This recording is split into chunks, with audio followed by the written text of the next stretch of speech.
Let's talk about hiring. This is the Outsourcing and Scaling Show. What about the process before hiring? What do you need in place before you hire someone for your business? Absolutely. So there's really a couple things. The first thing is you want to have an understanding of what the end result is that you're trying to hire for. So, I'll give an example. Like people come to me and say, "Hey, Tom, I want to coach." And I'm like, well, no, you don't want a coach. What is it you think a coach is going to get you? And then they tell the real problem. And that's what you're trying to solve. So you don't want to go out and say like, I want a programmer or I want a VA or whatever that role is. You want to go out and say, this is the end result that I'm trying to get. Then you work backwards, right? You're going to notice this theme of we always start with the end and we work backwards. So when you understand the end result you want to get, you're then able to work backwards and say, okay, well, what is required for this? What are some of the characteristics that a person needs to have? And then working all the way back to say, for our company, what characteristics does this person have to be able to fit into our culture and to be able to work together? Because a lot of people first focus on skills when hiring. The first thing you want to be able to focus on is, are we a good fit and can we work together? Because you can have the best person in the world, and if you can't work with them or if they can't work with your team, everything else is going to struggle. So whenever I'm interviewing someone, there's always two questions that I ask. And the majority of the time, this will help me figure out if I'm going to hire them or not. The first question is, tell me your story. And this does a couple of things. I can see, where do they start? What do they think is important? How well do they communicate? Are they, long-winded? Are they just giving me little tidbits, or are they really, well with that? So you're going to get a lot in between the lines from that question. And then the second question I always ask is, okay, so why are we here today? And amazingly enough, people are usually very honest with that. And so usually from those two questions, I'll know, is this somebody that's going to be a good fit for the role and for our company?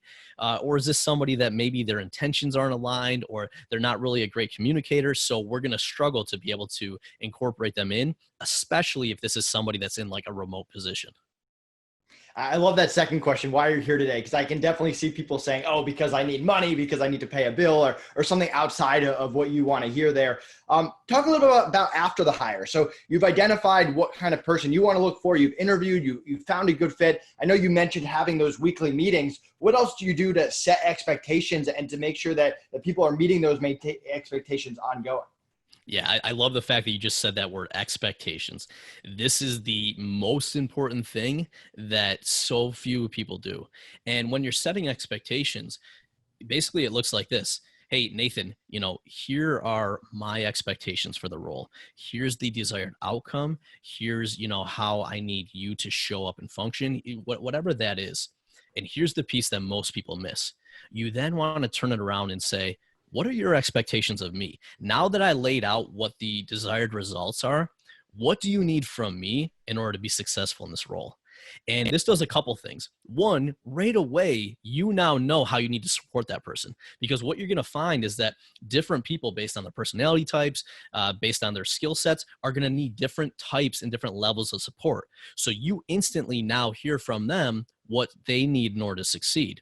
The second thing is you see if your expectations are aligned or not, because far too often what happens is that we both say, hey, so we're in agreement, right? And you say, yeah. And I say, yeah. And then time goes by and you're not hitting my expectations, but you don't realize it. You think you are. And I don't know how to bring it up because I didn't really set them right at the beginning. So it's very challenging. So when you set expectations that way, right away, if there's a disconnect, you address it. And it's not really awkward because nothing has happened yet. Then what you do is you set that consistency cadence of following up. So here's the expectation. Here's what we're looking for to happen by when, and here's how we're going to follow up. And if expectations are off either way, here's how we're going to address them. So basically what you're doing is you're giving each other permission to talk about, hey, we're missing expectations and let's get back on track. Then when that happens, it's like, hey, Nathan, when we talked last week, you said that this thing was going to happen. And what I'm seeing is that it's not happening. And what you want to do is you want to raise it up, but you don't want to assume like why that person's doing it. What you want to ask is like, what's going on? What support do you need in order to hit that expectation that we agreed on? So by doing that, a couple things happen. It's very easy for you to bring it up. And when you do bring it up, you're bringing it up from the point of, hey, we both want to win. How can I help you win?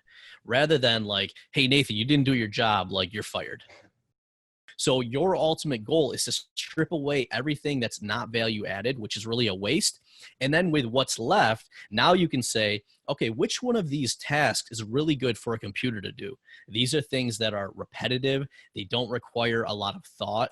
And, you know, you want the same thing happening every time.